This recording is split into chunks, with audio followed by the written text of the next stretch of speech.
आज Doubtnut app download करें। Doubtnut पर अपने सभी गणित, रसायन विज्ञान, भौतिक विज्ञान और जीव विज्ञान के डाउट्स का करो सफाया। बस प्रश्न की फोटो खींचो, एक ही प्रश्न को क्रॉप करो और तुरंत वीडियो सोल्यूशन पाओ। अभी डाउनलोड करें।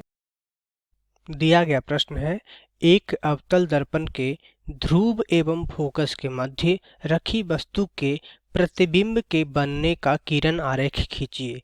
तो हमें किरण आरेख खींचना है। ठीक है दोस्तों, आइए इस प्रश्न को हल करते हैं। तो सबसे पहले हम यहाँ पे एक अवतल दर्पण बना लेते हैं दोस्तों। तो दोस्तों हमने यहाँ पे एक अवतल दर्पण बना लिया है। तो जैसा कि हमें बोला गया था कि वस्तु को ध्रुव और एफ के बीच में रखना है, ध्रुव और फोकस के मध्य में।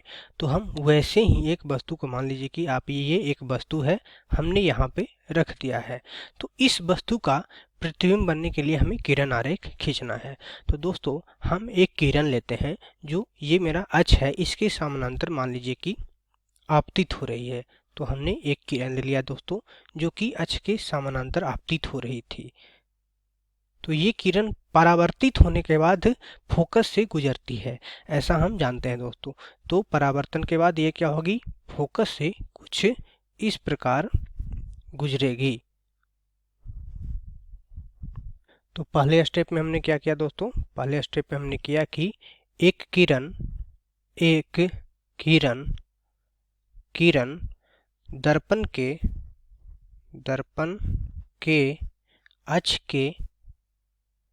अक्ष के समानांतर हमने आपतित कराई, समानांतर आपतित कराई या कराया। तो ये किरण क्या हो दोस्तों, ये किरण परावर्तन के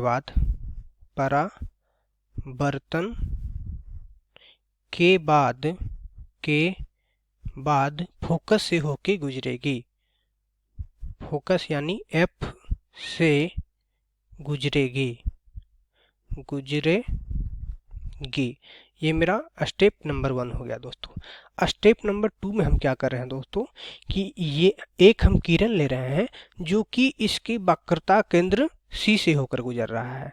तो हमने एक यहाँ पे किरण ले लिया दोस्तों, मान लीजिए कि ये एक किरण है जो कि इसकी वक्रता केंद्र से होकर गुजर रही है।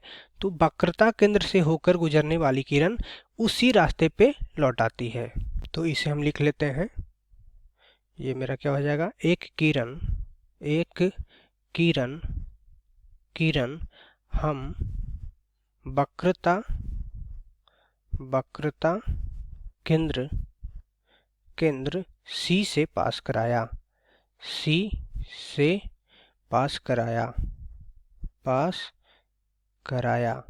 और ये किरण दोस्तों परावर्तन के बाद फिर से वक्रता केंद्र पे ही लौट आएगी। यानी हम कह सकते हैं यह किरण परावर्तन के बाद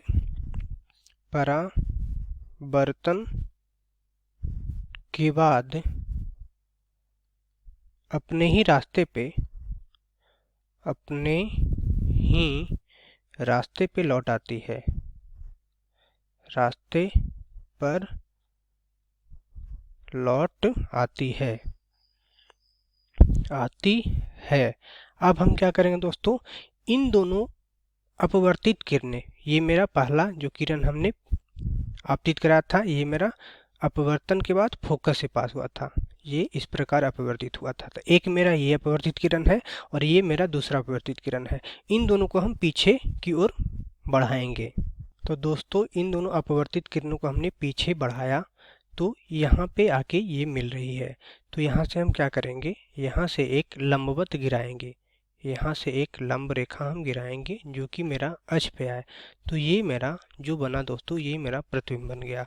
तो हम मान लेते हैं दोस्तों कि जो मेरा वस्तु था वो मेरा ए डैश था, इसे हम ए डैश मान लेते हैं या ए बी मान लेते हैं दोस्तों। तो मेरा प्रतिबिंब जो बना उसे हम नाम दे देते हैं ए डैश बी डैश। तो मेरा तीसरा स्टेप क्या है यहाँ पे दोस्तों, मेरा तीसरा स्टेप है कि स्टेप 3 परावर्तित किरण को किरण को दर्पण के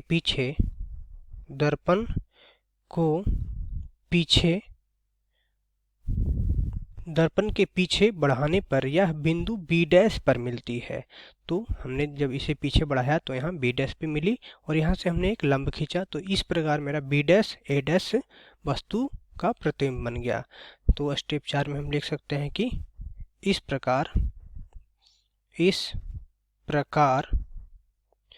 प्रकार मेरा वस्तु ए बी का प्रतिबिंब यानी ए डैश बी डैश प्रतिबिंब बन गया। ठीक है दोस्तों, तो ये मेरा ए डैश बी डैश प्रतिबिंब हो गया। अगर हम प्रतिबिंब की प्रकृति देखें तो ये चूंकि दर्पण के पीछे बना है दोस्तों, इसलिए प्रतिबिंब मेरा आभासी होगा। और हम यहाँ देख सकते हैं कि प्रतिबिंब मेरा वस्तु के सापेक्ष बड़ा बना है और वस्तु से सीधा बना है। तो आइए इसे भी हम लिख लेते हैं। तो यहाँ पे हमने लिख लिया बना प्रतिबिंब आभासी है, वस्तु से या वस्तु के सीधा है और वस्तु से बड़ा है। तो इस प्रकार हमने यहाँ पे देखा दोस्तों कि एक अवतल दर्पण के ध्रुव एवं फोकस के मध्य कोई वस्तु ए भी रखी हुई है तो उसका हम प्रतिबिंब किरण आरेख बना के कैसे दर्शाते हैं और प्रतिबिंब का प्रकृति कैसा होता है यह भी हम देखा। ठीक है दोस्तों, धन्यवाद। कक्षा 6वीं से 12वीं से लेकर नीट, IIT, JEE वो एडवांस के लेवल तक 1 करोड़ से ज्यादा छात्रों का भरोसा। आज ही डाउनलोड करें डाउटनेट ऐप या व्हाट्सएप करें अपने सारे डाउट्स 8400 400 400 पर।